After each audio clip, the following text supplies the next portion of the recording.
Welcome back to the channel.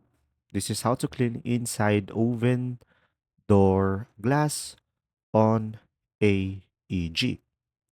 So first thing is make sure the oven is completely switched off and cooled before cleaning. Now, just simply open the door and let it fully open so you can access the screws or clips. Now, just simply remove the door if applicable. You can leave the door off its hinges and check your manual for exact steps. Now just simply locate the screws or clips at the top of the door and unscrew or unclip carefully to release the inner glass. Now you could use a warm soapy water, vinegar solution, or a non-abrasive cleaner and wipe with a soft cloth or sponge and avoid harsh scrubbers.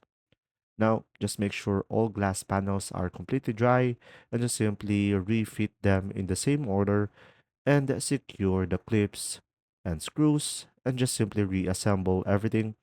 And after that, just simply wipe the exterior glass and handle for a streak free finish. There you go. See ya.